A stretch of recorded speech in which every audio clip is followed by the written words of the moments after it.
Hello, everyone. Michael Jaco with Unleashing Intuition Secrets, joined once again by Dr. Kirk Elliott. So we've seen, I was just reading today, went through all the different things, credit card delinquency, car loan delinquency. We're not seeing the housing delinquency yet because under the Biden administration, they basically stopped foreclosures, which President Trump allowed to go forward starting October 1st. So we're probably going to see that accelerate very quickly. Banks, not a lot of banks have failed this year. There have been some, there's some every year.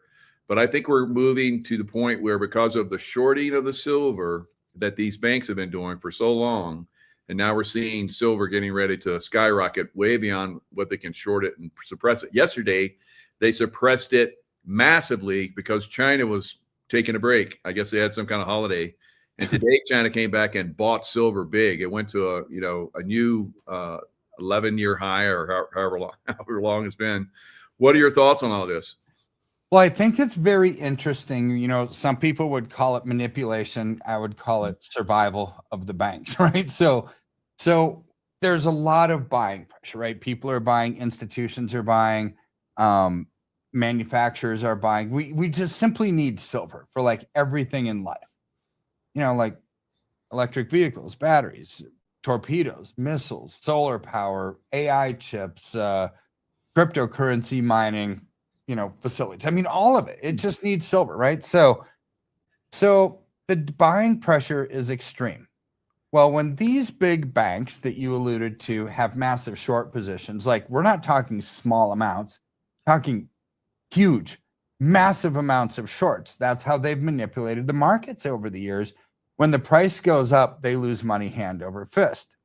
So here's where it starts to get a little bit squirrely, right? So silver, as we record this, is 48.11. Mm-hmm. I mean, literally, it's over 48. If 48.70 is the old high from 2011, which to me is the legitimate high. If you can go back to 1980 with the Hunt brothers and it was 49.45, I don't consider that a legitimate high. That was a massive speculative blow off because the Hunt brothers were cornering the market, right? And they ultimately got squeezed out and they had to file for bankruptcy because the government changed the rules on it, right? So here's where the legitimate high is 48.7 from 2011. We're literally 59 cents away from that. Mm-hmm. So like we've talked about, when you hit that high and you close above it, there is no more technical resistance points. It's uncharted territory. Yep. The big banks know this, so they do everything in their power. When it hits that $48 threshold, what did they do on Wednesday? They issued shorts, right? It caused the price to come down to 47.50. Then massive amounts of buying pressure. It went back up to 48.11 yesterday. What did they do? They drove the price down to like 46.97, down over $1, right? Well, what happened today? Like you said, China, whoever, institutions, but I think it's more than that. I actually think it's more than that, and I'm going to explain why.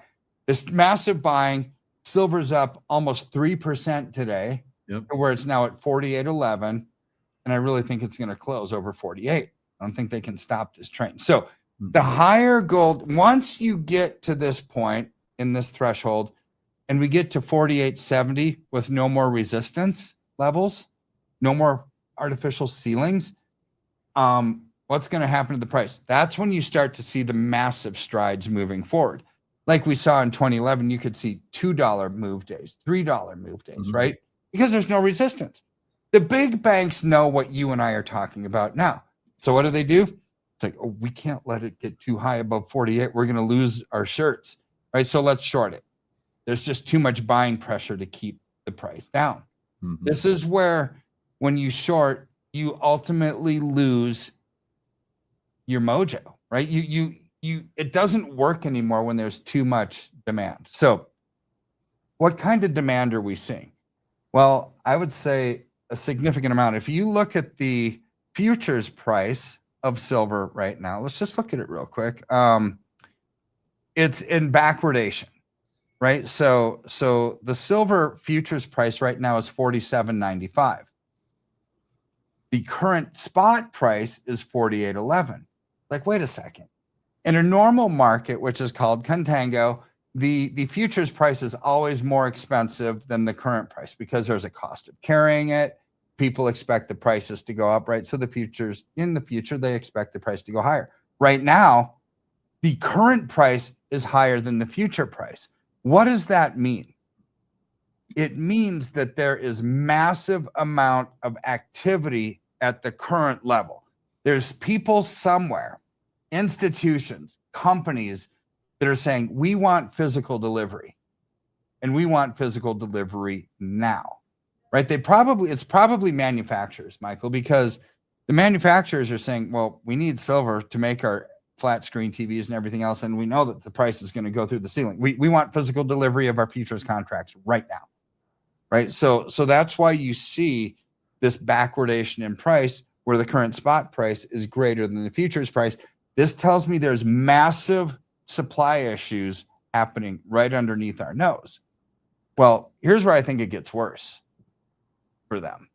So on Tuesday, there was the government shutdown, right? So let's talk about what's going to happen when the government actually starts laying people off, right? So this is where I think Trump's an absolute genius, right? He's probably playing this chess game in his head and thinking, I just won.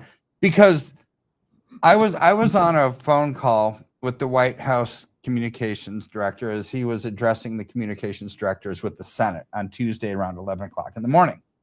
And I'm hearing what they're saying, and media is saying, oh, they're going to probably come to a reconciliation. We'll see how this plays out, and they'll avoid a shutdown. It's like by 11:30 in the morning, I knew there wasn't going to be a reconciliation because I was hearing it from the Trump White House, right? It's like the Democrats want to extend the Obamacare tax credits, in the COVID era.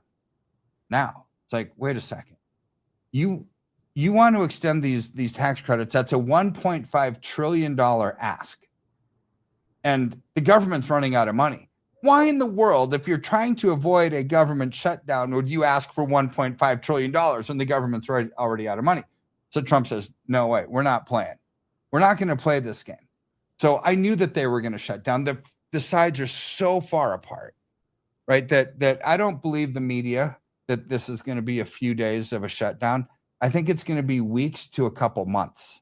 It's going to be a long one because the sides are so far apart. The left is asking for ridiculous demands. It's like, yeah, give these tax credits to a bunch of illegals coming across the border that actually haven't paid taxes. How would you give a tax credit to somebody who doesn't pay taxes? I don't understand. But this is the kind of junk that they're asking for. Right. So here's where Trump is an absolute genius. The left is who shut down the government, not Trump, right? Because they were asking for ridiculous things. So they're going to blame Trump. But here's where you and I both know it's like finding a unicorn. It's like almost impossible if you want to fire a lifetime federal employee.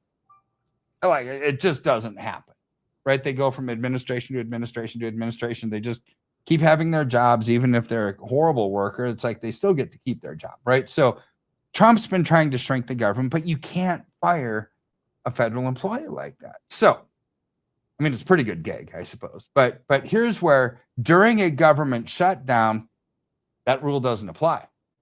During a government shutdown, you can actually fire without recourse and you don't have to hire them back. Right? So here's where Trump got the left to basically shut down the government. And he's like, whoa, these Doge cuts that we were working on, it's like we can actually start to trim some of these fat administrative agencies, right? Now. Yeah. So now he can get done what he wanted to get done. And he just used the left's words against them, right? Words have power. Words have meaning, right? And so we all know that. We can change the atmosphere around us by our words, right? So Trump just used their words against him, and I think it's genius. But what's going to happen 30 days from now? 30 days from now, I mean, starting tomorrow, according to the press secretary, we're going to start the furloughs.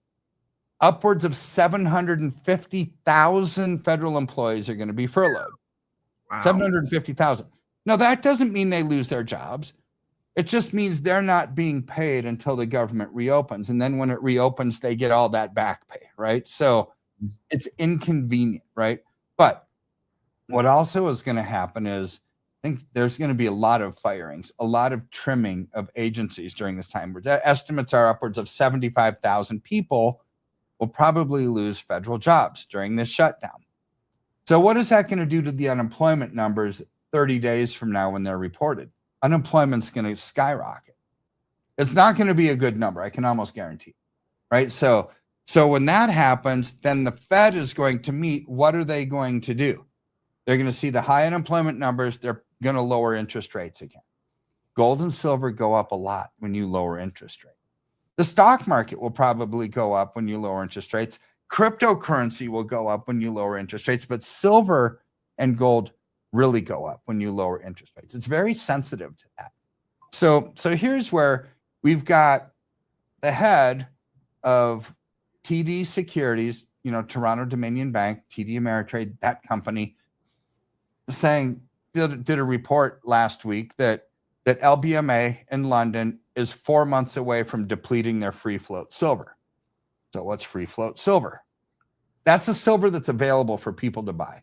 Like, we store our silver basically at the Texas Precious Metals Depository for all of our clients, right?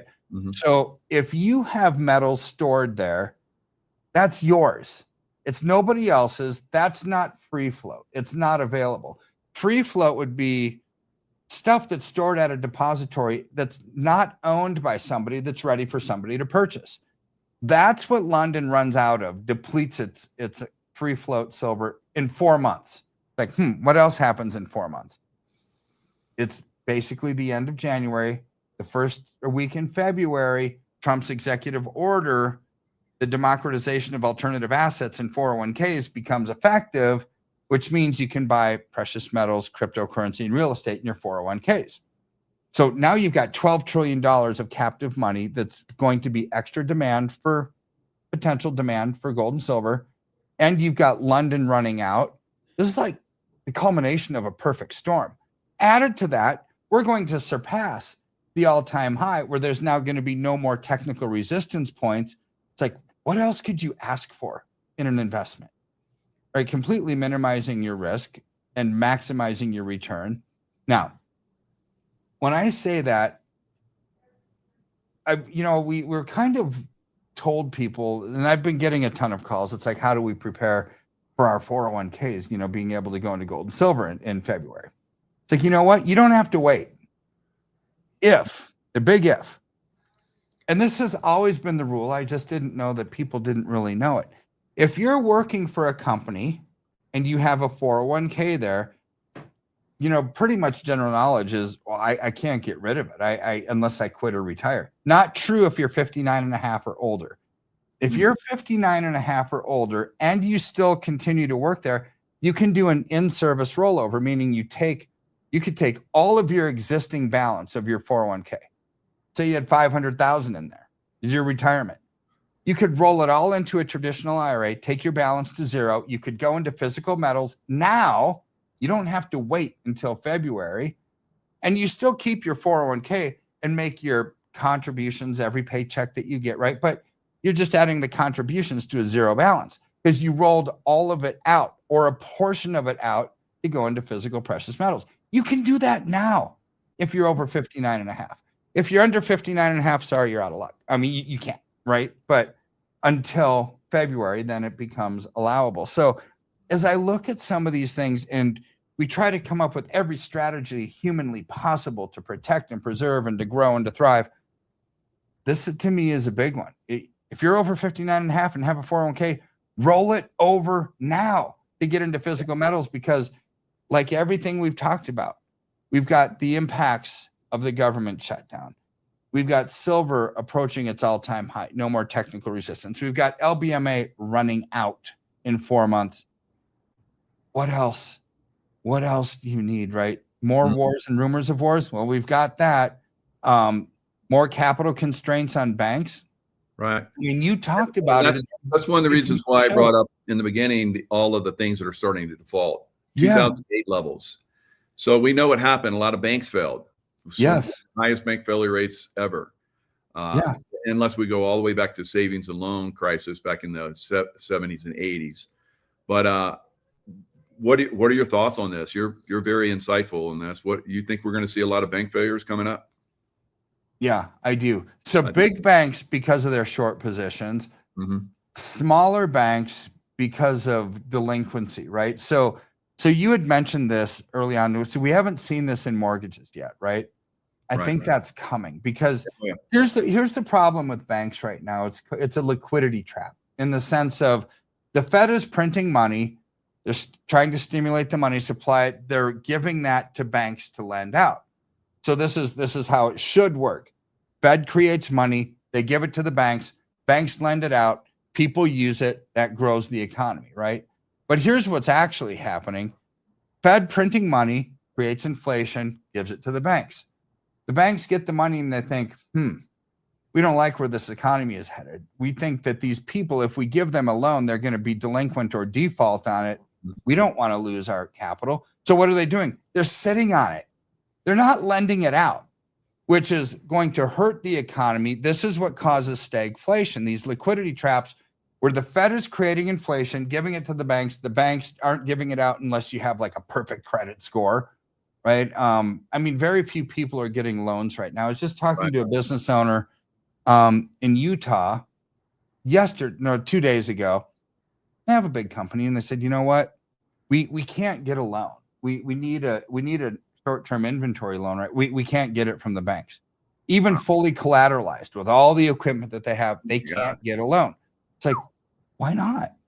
The banks don't want to release the funds because they don't believe that the economy's headed in a good direction. So, you know who else is actually doing something now to add to all of this is Warren Buffett.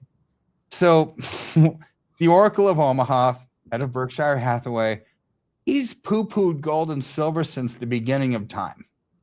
Right? He says gold and silver have no utility. They're just growth things, and they're kind of risky and speculative. And it's his own philosophy, which is fine. Everyone can have their own investment style, right? His is being a value investor. He likes to buy newspapers. He likes to buy insurance companies. He likes to buy properties that provide income. He likes investments that he can buy at a value that spit off income. It's his style, right? So, and everybody has an investment style. And he's known as like the best value investor on the planet. He buys companies, not necessarily stocks. He buys companies at a discount when they're on death's door, and then they grow, and then he makes a ton of money, and he's the world's 5th wealthiest person, right? I mean, it's crazy. So, anyways, he's poo-pooed gold and silver for decades because they don't have utility in his mind. Well, he didn't say this. He didn't say what I'm just about to tell you, but his actions prove that he loves gold. Why? Because the last quarterly statement that he had to provide to the SEC, where it talks about the Berkshire Hathaway's investment interest, what did he do? He dumped $535 million into Barrick Gold in Canada. $500 million investment into a gold company, a mining company. Why would you invest in a gold mining company if you didn't think gold was going to go up? Especially with his philosophy of being a value investor. So what does that philosophy tell us? When he invests in the gold mining company, he believes gold, even at these ultra high levels, all-time highs, is a value, or else he wouldn't do it. Yeah. Right. So I remember hearing one time that his father was really into silver, and that at one point he invested heavily, kind of like a Hunt brother type thing, and the government basically came in and spanked him. So he's been, kind of coy about it, but he can buy stocks, so that's brilliant. It is brilliant. And what's exciting to me is all of us that own the physical metal, right? When we own the commodity that industry is going to be able to need.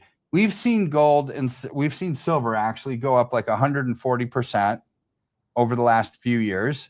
Yep. But where is it going moving forward? I mean, I really think we're going to probably hit 75 by the end of this year, probably triple digits by 585. I believe that. Yeah. Yeah. By the spring or early summer of next year, 120 to 144.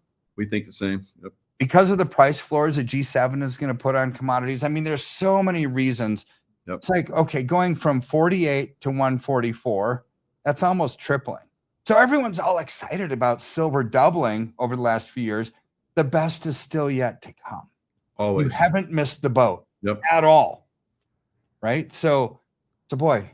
So that's really where most people, really where the most people make money, in that last push. Yes. And we're getting closer and closer and closer to that last push, which we'll go into next year, or maybe even into the year after. But like what I love about being, having, my silver in your depository in Texas is that I can roll it over very quickly into gold, because we've talked about how that's going to be, the next big boost. So I've seen throughout time, silver gets the big run, which we're seeing right now.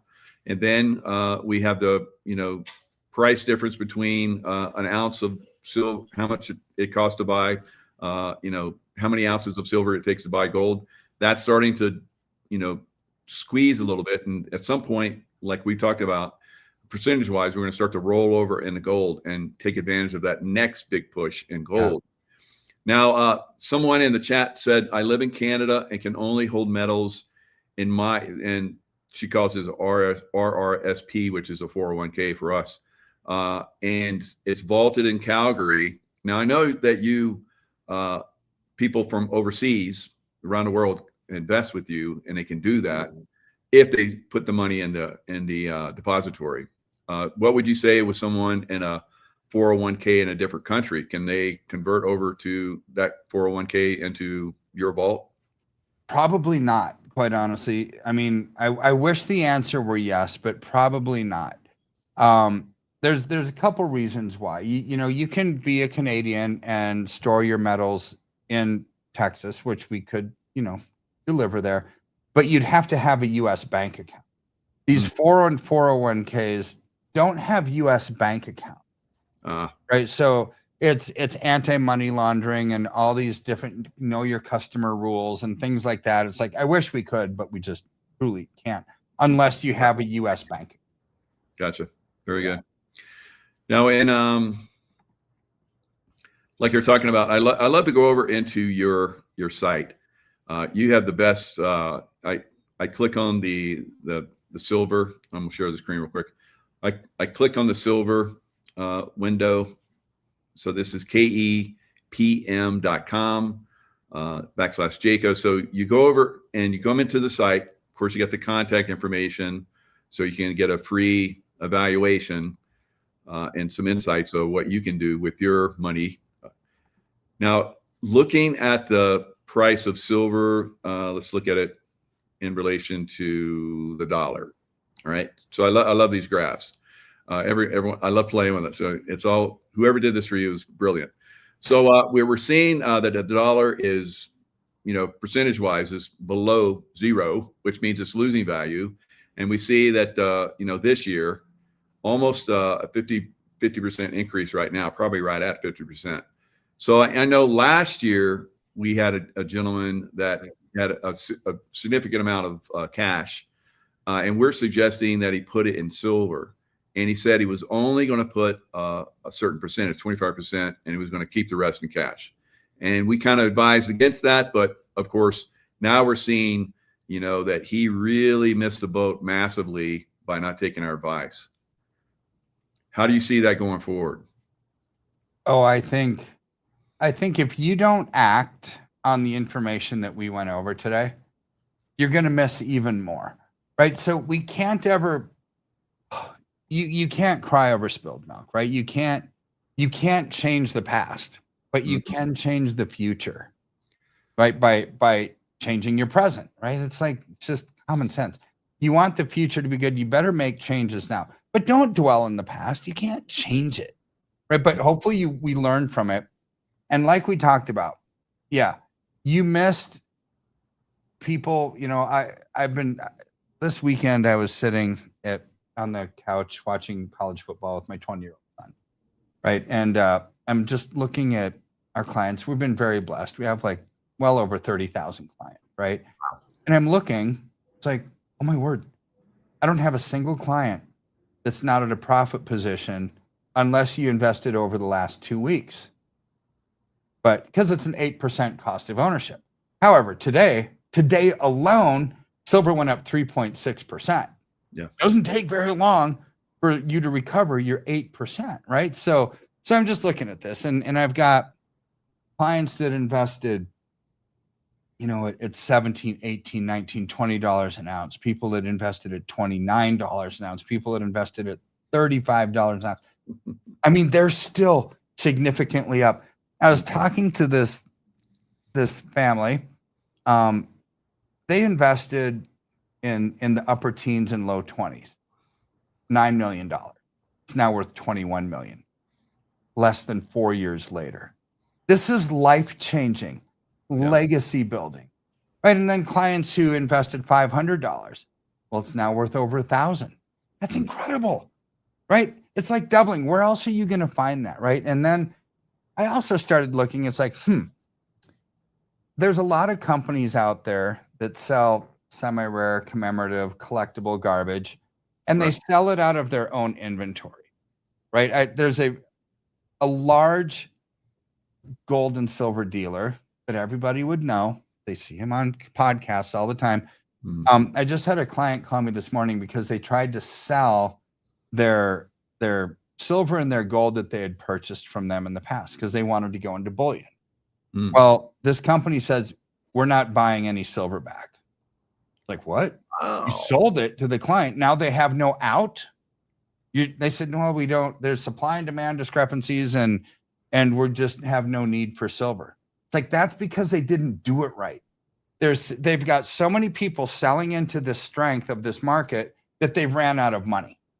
They don't have enough liquidity to pay people, so they basically suspend any, redemption. It's like, well, good grief. How safe is that? It matters what kind of metals you buy, which is why we only do bullion and we drop ship from the depository. So there's always liquidity. It's like when you want to sell it, we just sell it back to the depository. You get a wire the next day. We don't carry an inventory. But here's what's even worse. They also had some gold that they bought. And they said, what's your buyback price? Because people always say, they're going to buy it back at no commission, like you do. It's like, no, they don't. So this person's gold buyback price was $500 less than spot. 500 less. It's like, I don't even get that. Wow. Even if I had the rarest of rare coins and we wanted to sell it to the depository, they don't want it. They don't care about the rarity or scarcity. They just want to turn it into a coin or bar. Melt price is 4% less than spot. That's way significantly more than 500 less than spot. Why not just sell it back and melt the dumb thing into a coin or a bar, and you're going to get more money? So we had them connect with our depository, and they gave them $10 less than spot. Rather than $500 less. It's like there is going to be such a problem in this industry, people trying to liquidate some of these rare coins when they're buying from companies that are selling out of their own inventory. These companies are going to run out of liquidity in a massive, we're all selling to lock in profits, right? So the answer to that question right there. So gold collectibles aren't good. You just had to answer that. No, now I did the same thing. I was like a hardhead about this. I was in collectibles for a long time, most of my life, really. And then I went to, like, in the last boom, just as it was getting ready to bust, I was like, okay, it's time to get out.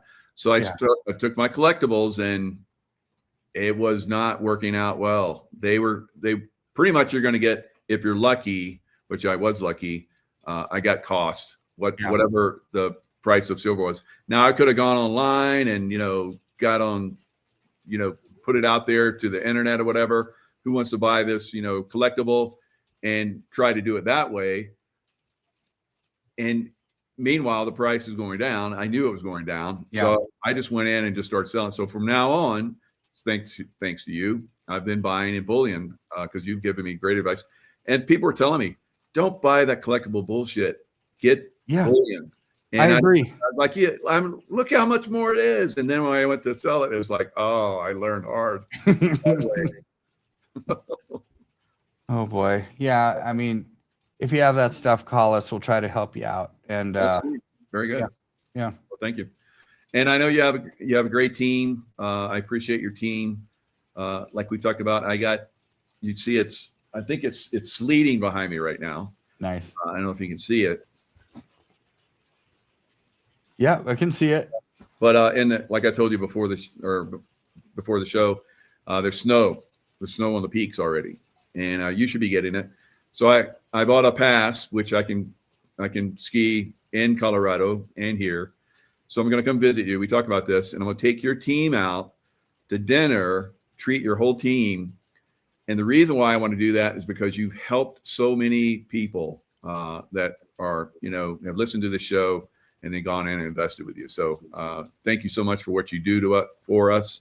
Help us out, and look forward to sometime. I don't know, maybe it's in the early part of next year, but I'll definitely be there and take your team out. And I'm taking them out for everybody out there that has been investing with you. Thank you so much. Well, that's awesome. Thank you for that. That's very gracious.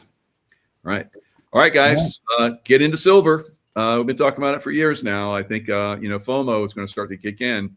When we go over 50, and we hold that, I'm actually looking at piling in a little bit more at that point, because I think at some point we may see a big pullback when the stock market crashes. If it does crash this year, it may go into next year. So if they do get a pullback, I'll hit it. But if we don't, when it hits 50, I'm piling in with more. So because I know it's going to go double, triple beyond that. Agree. All right, sir. All right. Have a great weekend. We'll talk to you again next time. All right. Bye-bye.